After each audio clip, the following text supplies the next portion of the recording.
अस्सलाम वालेकुम नाजरीन, मैं हूं आपका मेज़बान राजा मुश्ताक। आप देख रहे हैं वॉइस ऑफ पाकिस्तान।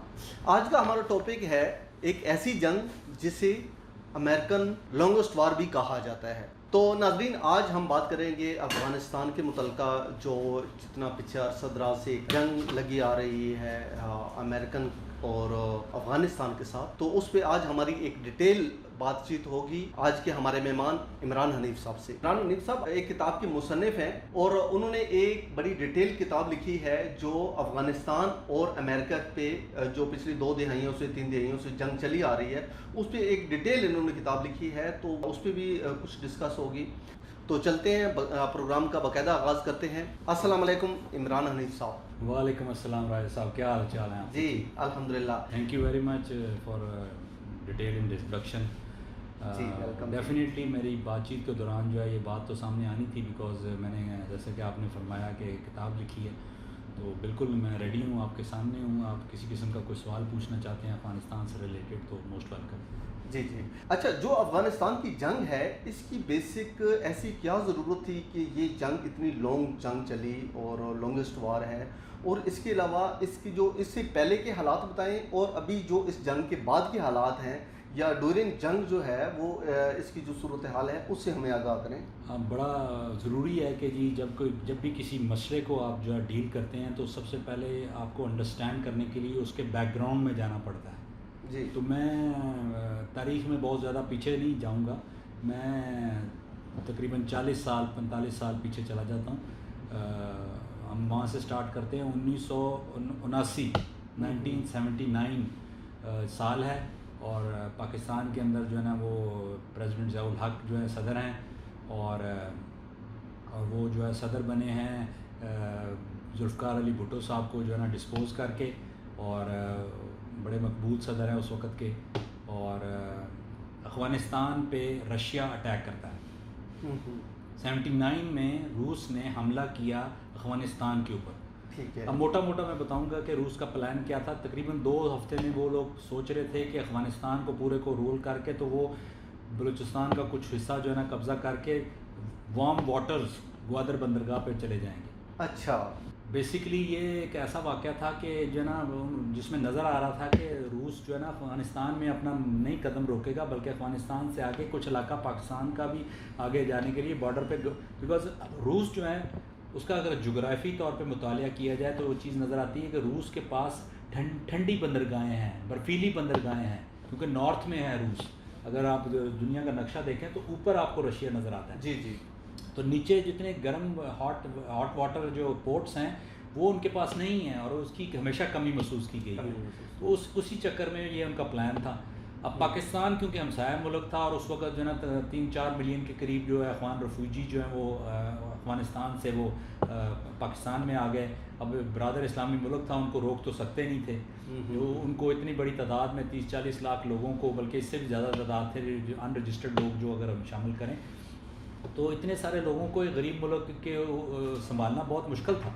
जी जी बिल्कुल। तो इसलिए जो है ना ज़ियाउल हक को इन्वॉल्व होना पड़ा, और रशिया को जो है ना अफ़गानिस्तान के अंदर ही रोकना पड़ा, और इस जंग के अंदर पाकिस्तान जो है ना ऑटोमेटिकली चला गया।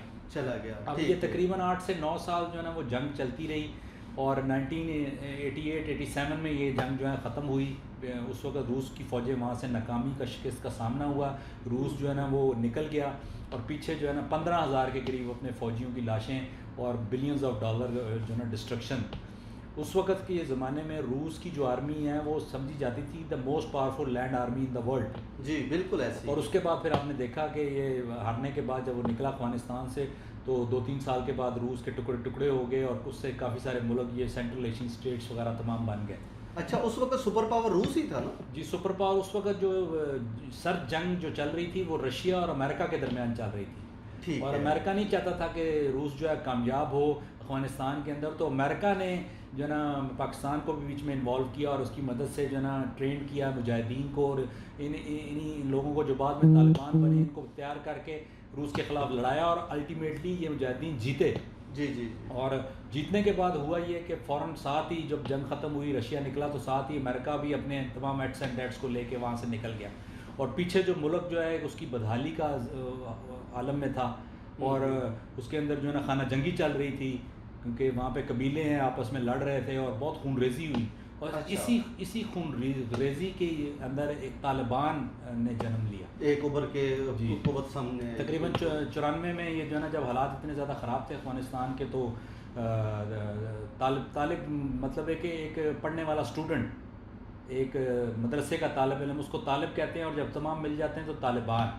ये वो मदरसे के लोग थे जो निकले और अच्छा, डंडे के ज़ोर पे उन्होंने जो ना अफ़गानिस्तान के अंदर जो ना, बिकॉज इतना ज़्यादा बुरे हालात हो चुके थे, कोई रूल ऑफ लॉ नहीं था, तो इन्होंने रूल ऑफ लॉ कायम करना शुरू कर दिया तंग आके खाना जंगी से। और पाकिस्तान ने जो है ना उस वक्त जो है ना इसकी सपोर्ट की, और 1996 में ये तालिबान जो है ये प्रॉपर गवर्नमेंट बन के अफ़गानिस्तान में उभर आए। ये इस्लामी रियासत इन्होंने कायम कर दी। जी। और इस्लामी रियासत के कायम होने के बाद जो है ना वो बड़ी तेज़ी के साथ हर फील्ड के अंदर जो है ना, तब अमेरिका को एहसास हुआ अपनी गलती का। बल्कि उस वक्त भी हो जाता तो बेहतर था, मतलब अमेरिका अगर उस वक्त ख़ित्ते को टर्माइल में और इन हालात में छोड़ के ना जाता, तो ये चीज़ें जो है ना इसको सेटल कर दिया जाता है इन तमाम लोगों को जो लाखों की तादाद में थे, और जो जिनको ट्रेनिंग दे के असला दे के आपने दिए लड़ने के लिए रूस के ख़िलाफ़ तैयार किया था, फिर अचानक उनको छोड़ के चले जाना। जी बिल्कुल। वो भी उनके गम गुस्सा था उनके अंदर, और मुल्क के अंदर इंतशार था, तो इसी के अंदर इन्होंने जन्म लिया। अब तालिबान की हुकूमत को ओवरथ्रो करने के लिए जो है ना वो 2001 में 9/11 होता है अमेरिका के अंदर। जी 9/11 का वाक़या होता है, जिसके अंदर 2 ट्विन टावर्स और जो ना और भी फ़्लाइट्स वगैरह जो है वो पूरा डिटेल्स लोगों को पता है, मैं उसमें नहीं जाना चाहूँगा। तो उसका इल्ज़ाम जो है वो उसामा बिन लादेन पे लगा दिया गया। उसामा बिन लादेन उस वक्त जो है ना वो अफ़गानिस्तान में रह रहे थे, क्योंकि उसामा बिन लादेन भी जो है वो मुजाहिद थे। ठीक है। वो मुजाहिद थे, और वो उन्होंने रूस के ख़िलाफ़ जब जंग लड़ रही थी तो CIA के साथ मिल के इस जहाद को लड़ा और जीता। ठीक है। अच्छा। CIA और उसामा बिन लादेन इकट्ठे काम करते थे। उसामा बिन लादेन CIA के लिए काम करता था। अच्छा इमरान हनीफ साहब, इससे पहले जो है वो उसामा बिन लादेन एक बिजनेसमैन थे।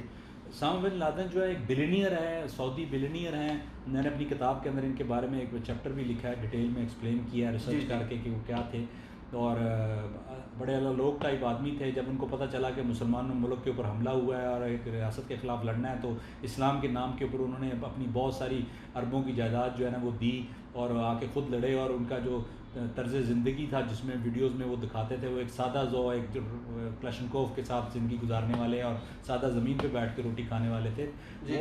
वो जो तालिबान के साथ उन्होंने हेल्प करके रशिया को शिकस्त दी थी। उनके ताल्लुकात थे तालिबान के साथ, जो उस वक्त जिनको तालिबान कहना शुरू कर दिया। अच्छा अच्छा अच्छा अच्छा अच्छा। थोड़ी सी तारीख़ में बताना चाह रहा था बेसिकली। जी। ये वो तारीख़ है जिसके मुताबिक पिछले 40 साल पहले ये काम स्टार्ट हुआ। पहले इसी अफ़गानिस्तान को रूस ने काबू करने की कोशिश की, उसके बाद वो निकल गया, फिर अमेरिका ने इस पर काबू करने की कोशिश की, और पिछले 20 साल से 19 साल 20 साल हो गए हैं इसको। 2001 जो है अक्टूबर से ये जंग शुरू है, अभी तक चल रही है। और अमेरिका को यहाँ से निकलना ही बहुत मुश्किल होता जा रहा है, और इसकी एक लंबी स्टोरी है, और अगर आप चाहेंगे तो मैं इसकी डिटेल्स में चला जाऊँगा। अच्छा इमरान हनीफ साहब, इस जंग में कौन कौन से ममालिक शुमार थे, और इसके अलावा इस जंग पे आज दिन तक कितना खर्चा हो चुका है? पिछली 2 दहाइयों से ये जंग लड़ी जा रही है। बिल्कुल, ये 2 दहाइयों से चली जा रही है, और इसके अंदर तकरीबन जो है ना 36 से ज़्यादा मुल्क शामिल थे। अच्छा। नेटो जो है लीड कर रहा था इसको, नेटो लेड अलायंस था। इसके अंदर नेटो के तमाम मुल्क थे, ऑस्ट्रेलिया था, अमेरिका, कनाडा था, और काफ़ी सारे छोटे छोटे मुल्क थे। और I don't want to go into the details, लेकिन एक 36 से ज़्यादा मुल्क थे, और तमाम मुल्कों की कंट्रीब्यूशन से ये एक international security assistance force ISAF, उसको नाम दिया गया, यूनाइटेड नेशन से इसकी मंजूरी कराई गई है। मैं रेजोल्यूशन 1386 रेजोल्यूशन के तहत 2001 में ये दिसंबर में पहले हमला कर दिया अमेरिका ने, और उसके फ़ौरन बाद कुछ महीनों के बाद 2-3 महीनों के बाद ये रेजोल्यूशन पास कर ली गई, जिसको लीगलाइज कर लिया गया। जी। तो ये जंग लड़ते रहे, और इस जंग के ऊपर जो ख़र्चे की जहाँ तक आपने बात की, तो काफ़ी सारी फिगर्स आ रही हैं। ये ख़र्चा जो है वो ट्रिलियंस के अंदर है, और मोटा मोटा मैं आपसे शेयर कर सकता हूँ। $975 बिलियन से ज़्यादा इसके ऊपर ख़र्चा जो है ना वो वॉर के ऊपर बताया जा रहा है।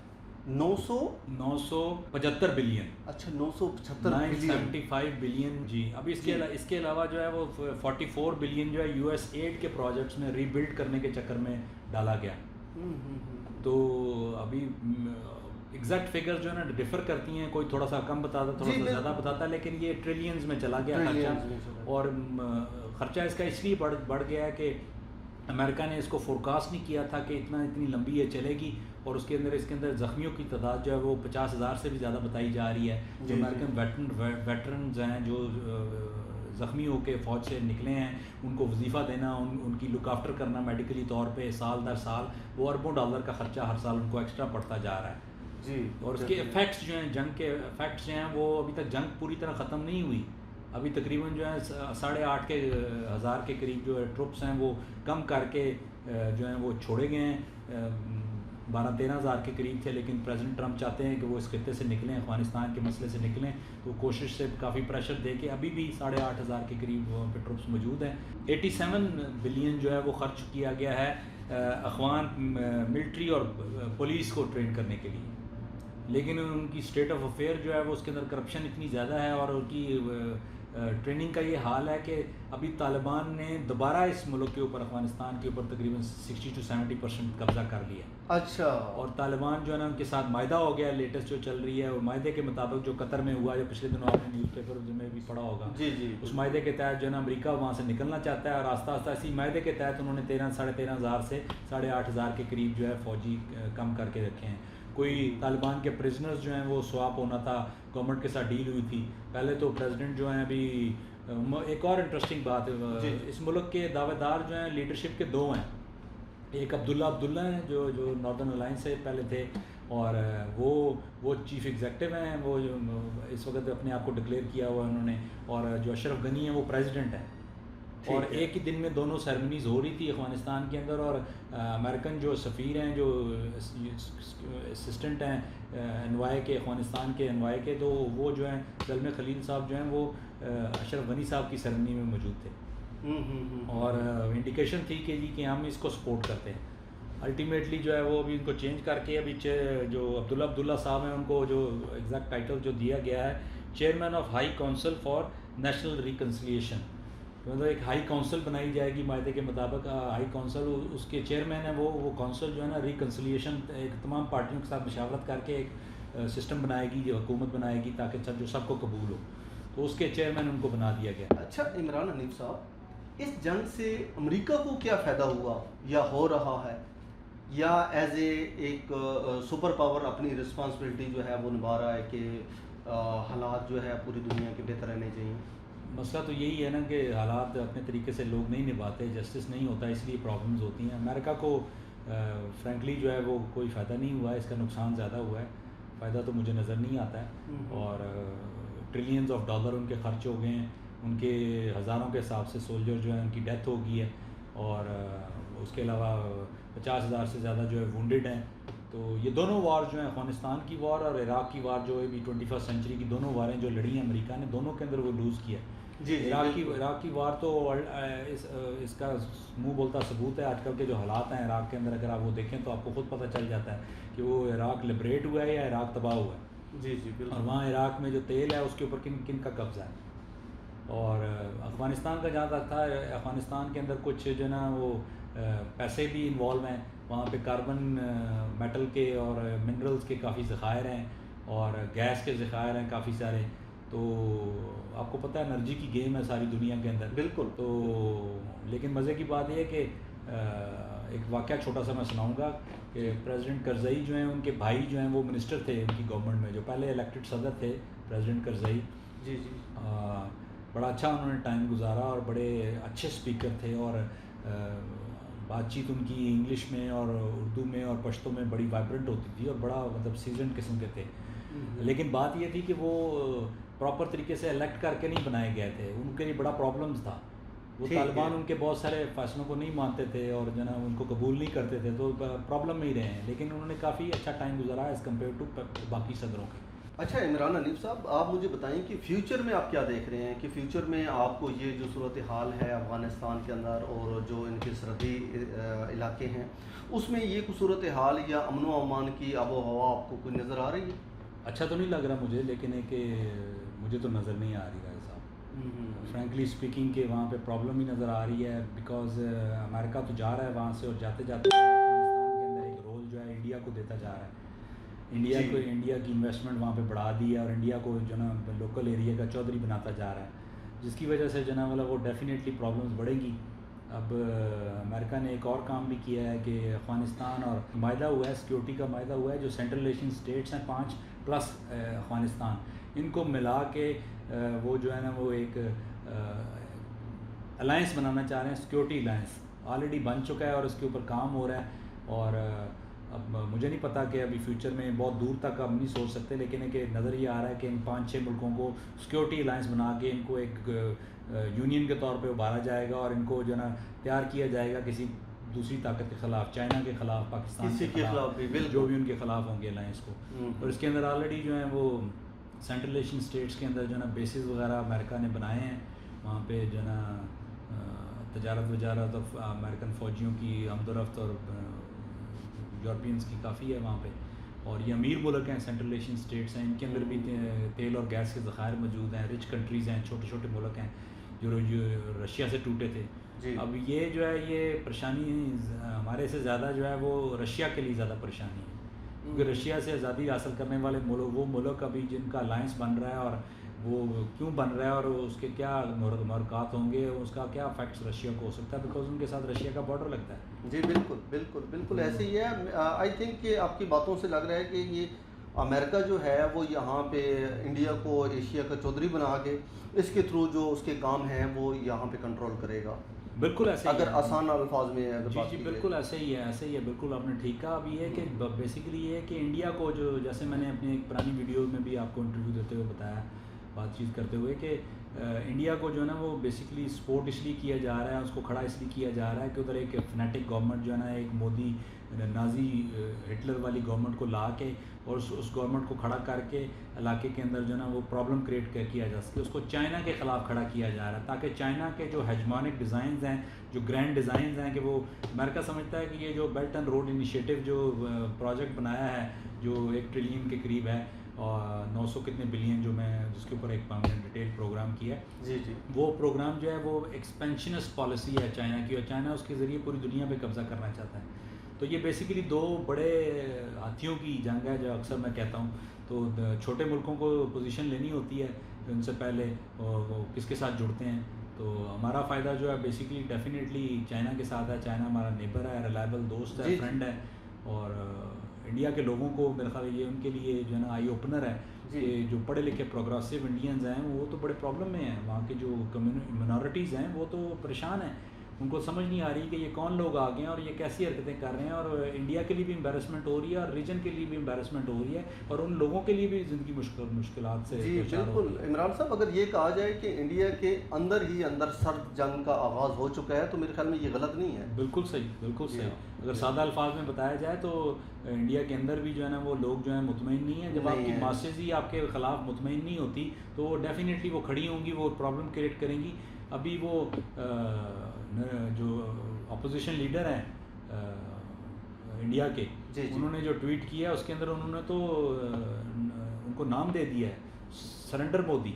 अच्छा, नरेंद्र मोदी नहीं है, ये सरेंडर मोदी हैं। तो ये मतलब इस लेवल तक लोग बातचीत कर रहे हैं, और इंडिया के आर्मी के जो ऑफिसर्स हैं वो भी इस बात पे काफ़ी खफा हैं, जो उनके इंटरव्यूज़ वगैरह नज़र आते हैं, बिकॉज आर्मी को क्लियर इंस्ट्रक्शंस ही नहीं दी गई।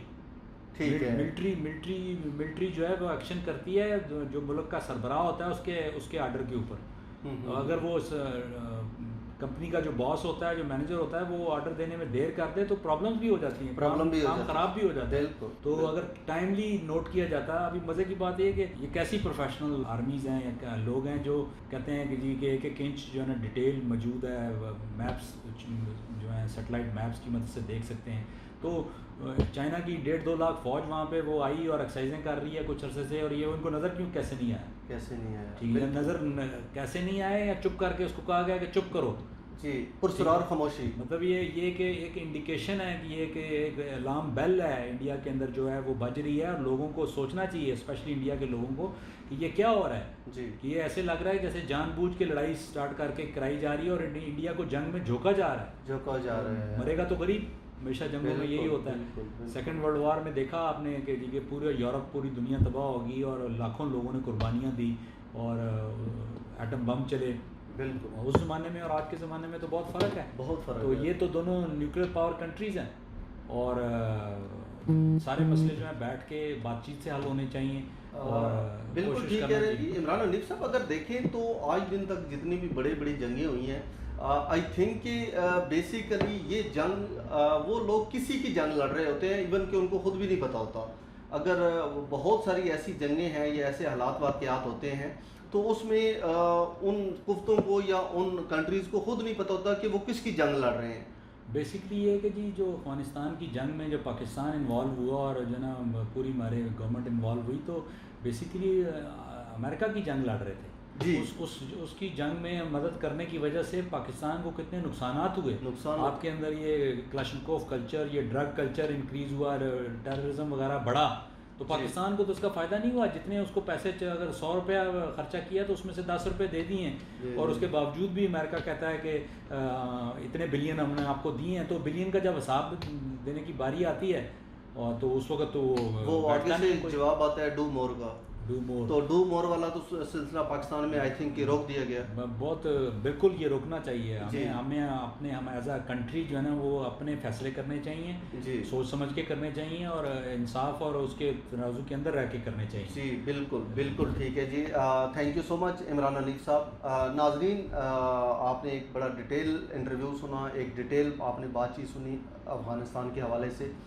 तो मैं समझता हूँ कि जी ये जो सारी बात का निचोड़ है ना, वो इसी बात में है कि हमें जब किसी से जंग लड़ते हैं या हम कोई लड़ाई करते हैं, इवन कि छोटे लेवल पे भी आ जाए, तो बेसिकली सोचें कि हम किसकी जंग लड़ रहे हैं, हम किसके लिए ये कर रहे हैं। बेसिक जो कर रहे होते हैं उनका अपना इतना मफाद या नुकसान नहीं होता जितना कि उसके पीछे कोई और फ़ायदा उठाने वाले लोग होते हैं। और इसके अलावा नाजरीन, हमारी कोशिश होती है कि हम एक बड़े इजी अंदाज में और इजी अल्फाज में, आसान अल्फाज में ये जितना भी तज्ज़िया और तबसरा होता है ये इसको पेश करें ताकि आप उसको बड़े इजी तरीके से समझ सकें।